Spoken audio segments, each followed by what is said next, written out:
예, 안녕하십니까, 시청자 여러분. 자, 이번 시간에는요, 서울의 이제 그 도시기본계획이 확정이 됐거든요. 예, 이 도시기본계획이라는 거는 서울의 이제 10년 단위에 앞으로 서울이 어떻게 변화가 될지, 또 어떤 형식으로 또 개발을 해야 될지에 대해서 이 도시기본계획이라는 거를 항상 만들거든요. 이 도시기본계획은 또 5년 단위로 또 이제 미세 조정이 들어갑니다. 예, 미세 조정이 들어가는데, 자, 기존에는 우리가 2030 이제 서울 도시기본계획이 있다 그러면, 자, 이번에는 2040, 그러니까 즉 2040년까지 이제 도시기본계획이 이제 확정이 됐거든요.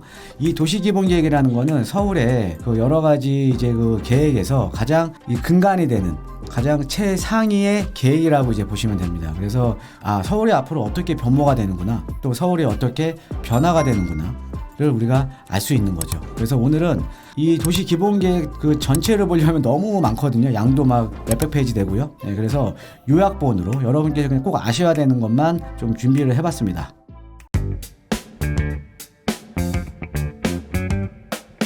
자, 우리 이제 보도자료 나온 것들을 보면 시민 삶의 질과 서울의 도시 경쟁력을 위해서 2040년까지의 도시기본계획이 확정이 됐고, 그 다음에 이제 그동안의 이제 도시계획 심의라던가 이런 모든 것들이 이제 다 절차가 완료가 됐고, 그래서 2040 서울 도시기본계획이 확정됐다. 그래서 이제 어떤 식으로 이제 서울이 개발이 되냐 하나하나 보면, 자, 서울시는 지난 5일 2040 서울 도시기본계획을 확정 공고한다. 자, 2040 서울 도시기본계획은 서울시가 추진한 각종 계획에 지침이 되는, 여기 나오죠, 최상위 공간계획입니다. 그래서 2040년까지의 향후 20년 서울이 지향할 도시의 미래상을 담고 있다라고 이제 보시면 되고요. 이 도시기본계획은 이제 그 상위법이죠. 이제 대한민국의 전 국토를 아우르는 이 국토계획법에 의해 통상 5년 단위로 이제 수립되고 있으며, 재정부 시점이 도래함에 따라 시는 이번에 계획을 새롭게 마련을 했다라는 내용입니다. 자, 서울은 도시공학 정책의 방향성이 7개의 목표를 정했는데요. 보행 일상권을 조성을 하겠다. 예전같이 우리가 이제 뭐 직장은 어느 지역에 있고 내가 주거하는 지역은 어느 지역이고 상업실은 또 어디로 가야 되고 이런 게 아니잖아요. 그죠? 그래서 주거와 상업과 일자리가 이제 융복합이 된, 그래서 모든 것들이 이런 30분 이내에 이제 보행 일상권을 만들겠다는 겁니다. 그 다음에 수변 중심의 공간을 재편을 하겠다. 서울의 지금 수변 공간이라는 거는 어디죠? 대표적으로 한강변이 있겠죠. 그 다음에 우리가 뭐 이제 중랑천이라던가 탄천이라던가 이런 여러 가지 또 천들이 있죠. 그래서 이런 수변 중심 공간을 또 재편을 하겠다라는 거고. 그 다음에 이제 세 번째가 기반시설의 입체화를 하겠다. 우리가 이제 대표적으로 보면은 최근에 지금 얘기가 많이 나오는 뭐 이제 경부고속도로 지하 같은 것들도 있겠죠. 이제 지하가 되면은 이제 거기 녹지 공간도 생기고요. 그 다음에 이제 IC 주변으로 해서 이제 상업 지역이나 이런 것들이 많이 생기죠. 그래서 이런 기반시설의 입체화를 하겠다라는 거고. 그 다음에 중심지의 기능을 확산시키겠다. 그러니까 너무 지금 이제 우리가 서울 같은 경우에는 지금 3도심에 집중이 돼 있잖아요. 3도심이라는 건 우리가 중구, 종로, 그리고 원도심이고요. 그 다음에 이제 강남 쪽에 업무 지역이 있고요. 그 다음에 이제 여의도 영등포 쪽, 이쪽은 이제 3도심이라고 하는데, 이런 3도심의 중심지 기능은, 즉 일자리가 많이 모여 있는 지역이었다가 이제 부도심, 그러니까 과거에 이제 2030 도시기본계획에 보면요, 우리가 서울은 3개의 도심과 7개의 부도심이 있었거든요. 그래서 이제 부도심 지역으로 또 일자리를 많이 창출을 하겠다라는 내용이죠. 지금 실질적으로 지금 마곡이라던가 아니면 상암이라던가 뭐 이런 지역들 지금 일자리가 많이 지금 늘어났잖아요. 뭐 앞으로 이제 뭐 노원 쪽에 뭐 창동이라던가 상계동 지역들도 그런 지역들도 일자리가 많이 늘어나겠죠. 그래서 중심지 기능을 확산시키겠다. 그 다음에 미래교통에 대한 인프라를 확충을 하겠다. 지금 뭐 일반 자동차 같은 경우도 지금 내연기관에서 전기차로 지금 그냥 바뀌고 있는 거죠. 이런 뭐 전기차 충전기라던가 아니면 또 앞으로 하늘을 나는 뭐 택시 같은 것들, 그걸 이제 UAM이라고 하는데요. 월반 이제 에어 모빌리티, 이런 거 미래교통에 대한 인프라를 확충을 하겠다. 그 다음에 탄소 중립 안전도시를 조성을 하겠다. 그 다음에 도시계획의 대전환이다. 이게 상당히 중요한 내용입니다. 이렇게. 그래서 오늘은 여기에 맞춰서 좀 말씀을 드리겠습니다. 그래서 서울시의 2040 도시기본계획은요, 이건 7개의 이제 목표가 있는 겁니다. 자, 그래서 어떤 내용이냐. 무엇보다 이번 계획은 기존의 경직적이고 일률적인, 왜냐하면 서울 같은 경우에는 우리가 용도 지역을 보면요. 주거 지역과 상업 지역과 이제 공업 지역과 녹지 지역이 있는데, 그동안은 이제 상당히 좀 경직적이었죠. 주거 지역에는 주거 시설만 들어가야 되고, 그 다음에 상업 지역에는 상업 시설만 들어가야 되고, 그래서 우리가 보통 이제 중공업 지역 같은 경우에도 만약에 중공업 지역에 주거 시설을 짓게 되면 중공업 지역에 대한 용적률을 다 못 찾아 먹었어요. 예, 그만큼 좀 이제 기존의 이런 용도 지역 체계 자체가 경직적이고 일률적이었다는 거죠. 예, 그런데 지금 같은 뭐 4차 혁명 시대, 그 다음에 서로 간에 막 이런 융복합이 지금 일어나고 있잖아요. 예, 그래서 이런 도시계획 같은 경우에도 다양한 미래의 도시 모습을 담을 수 있는 유연한 도시계획 체계로의 전환을 강조한다. 즉, 이 도시계획도 마찬가지고 아까 이제 국토계획도 마찬가지고요. 그 시대상을 항상 이제 반영을 하는 겁니다. 시대상에 맞게 계속 이제 그 계획들이 변경이 되는 거죠. 이제 그렇게 좀 이해를 하시면 될 것 같고요. 주거지역, 업무지역과의 공간 경계가 사라지고 나 중심의 생활 양식이 강한, 그죠? 그 이제 재택근무도 많이 하잖아요. 어떻게 보면, 그죠? 예, 나 중심의 보행 일상권 개념을 새롭게 도입했다. 그래서 얘는 주거용도 위주의 일상공간을 전면 개편해서 서울 전역을 도보 30분 내에서 주거와 일자리와 여가를 모두 누릴 수 있는 공간으로 조성하겠다는 구상이다. 이게 아까 그 보행 일상권을 이제 조성하겠다라는 내용이죠. 자, 그 다음에 이제 보면은 그동안 이제 유연하지 못했던 이제 도시계획 중에 하나가요. 이런 겁니다. 그 전에 뭐 한강변 라인 같은 경우가 2014년도죠. 그 당시에 이제 박원순 시장 하였는데 지금 이제 35층이라는 이제 아파트에 대한 층고 제한이 나왔다라는 거죠.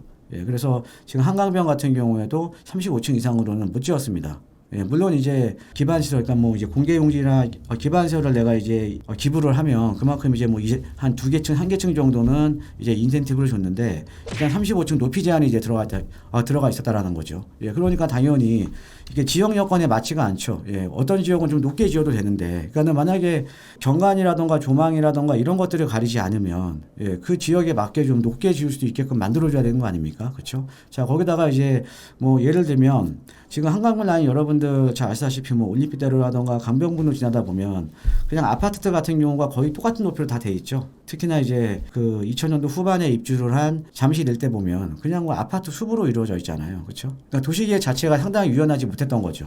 예, 그런데 그러니까 생각을 좀 전환을 해보면요. 우리가 이제 한강변 라인 같은 경우도 어떻게 보면 서울의 중심을 흐르고 있잖아요. 근데 그런 지역을 좀 스카이라인을 이쁘게 만들어버리면 그 야경이라든가 이런 것도 상당히 좀 아름답겠죠. 그러니까 어떻게 보면 하나의 한강변이 하나의 관광 자원이 될 수가 있다라는 거죠. 예, 그래서 이런 이제 그 35층이 높이 제한이 있었는데 이거를 가감히 삭제한다. 이건 당연히 이렇게 됐었어야죠. 예, 근데 여기서 여러분들 이제 좀 아셔야 되는 게 뭐 그러면은 야, 그럼 용적률을 이렇게 상당히 많이 높여주는 거 아니냐. 그만큼 이제 더 사업성이 좋아지는 거 아니냐. 만약에 재건축을 하게 되면. 근데 그건 아닙니다. 우리가 기존의 용적률이나 이제 연면적 기준은 그대로 가는 겁니다. 그러니까 용적률이 그대로 가면 연면적도 그대로 가는 거죠. 예, 그러니까는 똑같은 이제 세대수는 똑같다라는 거죠. 예, 세대수는. 근데 우리가 건폐율이 작아지는 거잖아요. 그렇죠? 건물이 차지하고 있는 바닥 면적이 작아지는 거죠. 이런 날씬한 건물들이 들어오게 되면 예, 그러면 통경축도 확보가 되고요. 동간거리가 상당히 넓어지게 되잖아요. 그 다음에 이제 그 단지 내에 어떻게 보면 재건축 같은 경우에는 단지 내에 이렇게 이제 공개용지가 많아지다 보니까 주거에 대한 쾌적성도 상당히 좋아지게 되겠죠. 또 하나는 어떻게 보면 그 해당 지역의 이제 소유자들, 조합원들 입장에서는 그러니까 경관이 좋은 아파트를 받을 수 있는 가능성이 더 높아지겠죠. 그렇죠? 예, 이게 그런 여러 가지 뭐 이제 장점들이 있는 겁니다. 예, 그러니까 여러분들 뭐 35층 높이 제한이 폐지가 됐다? 용적률 높여지는 거 아니야? 이게 아닙니다. 예, 대신에 그 단지 내 주거 쾌적성이 상당히 많이 좋아지는 거죠. 예, 그렇게 좀 이해를 하시면 될 것 같습니다. 자, 그리고 더불어 미래의 도시관리 패러다임으로 새롭게 제시한 비욘드 조닝. 이 비욘드 조닝은 뭐냐면요. 아까 제가 말씀드렸듯이 서울은 이제 주거지역, 상업지역, 업무지역, 녹지지역이 있습니다. 그렇죠? 이런 그 비욘드 조닝 같은 경우는 지역의 특성을 고려해서 주거, 업무, 상업, 여가가 융복합. 그러니까는 복합 건축물을 이제 허용을 시키겠다라는 거죠. 우리가 이제 복합 건축물이라고 하면은 여러분께서 많이 이제 보셨던 게 이제 주상복합이잖아요. 이제 주거시설하고 이제 상업시설이 이제 복합이 된. 근데 그것뿐만 아니라 주거시설과 사무실이 또 이렇게 결합이 된. 아니면 주거시설과 상업시설, 뭐 백화점이라던가 오피스까지 이제 결합이 된 이런 이제 융복합적 토지 이용을 이제 앞으로 이제 허용을 하겠다라는 거죠. 예, 그래서 서울시는 용도지역 변경에 대한 장벽을 낮추고 입지 규제 최소 구역 등 예, 입지규제 최소구역 여러분들 처음 들어보시는 분도 많으시겠지만 이 입지규제 최소구역 같은 경우는 뭐냐면요. 대표적으로 이제 그 용산의 용산국제업무지구가 이제 입지규제 최소구역으로 이제 개발이 될 겁니다. 이 입지규제 최소구역이라는 거는 일반적으로 우리가 이 도시계획에서 용도 지역마다 이 건축물의 종류라던가 건폐율이라던가 용적률이라던가 이런 공법상의 제한이 들어가거든요. 자, 근데 입지규제 최소구역은 뭐냐면 그냥 하얀 도화지 위에 그림을 그리는 겁니다. 즉 규제가 최소화됐다라는 거죠. 그러면 어떻게 보면은 민간들이 들어와서 좀 창의적으로 사업을 많이 할 수가 있겠죠. 그게 바로 입지 규제 최소 구역입니다. 자, 근데 입지 규제 최소 구역 등 제도를 최대한 활용하여 지역 특성에 부합하는 다기능 복합 지역을 조성할 계획이다. 그래서 대표적으로 지금 여러분들 이제 용산에 이제 용산국제업무지구가 이런 식으로 이제 개발이 될 거고요. 또한 미래 도시 공간의 모습을 담아내는 새로운 용도 지역제 구상을 위해 중앙정부와 협력을 하고 다양한 주체와 공론을 추진하여 미래형 도시계획 체계 준비에 박차를 가할 예정이다. 라는 내용입니다. 그래서 2040 도시기본계획은 이제 이렇게 확정이 됐고요. 자, 그래서 서울 같은 경우는 앞으로 이제 뭐 중요한 것만 말씀을 드리면 보행 일상권이 만들어지는 거고, 이제 3도심의 이제 중심 기능이 이제 확산이 되는 거고요. 기존에 이제 경직된 이런 그 도시계획에서 조금 더 유연하게 뭐 입지규제 최소구역이라든가 이런 것들로 좀 이제 개발이 될 거고요. 그 다음에 이제 주거지역과 상업지역, 업무지역, 여가 이런 것들이 결합이 된 이제 복합건축물이 이제 많이 이제 지어질 겁니다. 예, 그래서 이런 식으로 앞으로 이제 서울이 이제 개발이 되는 거니까요.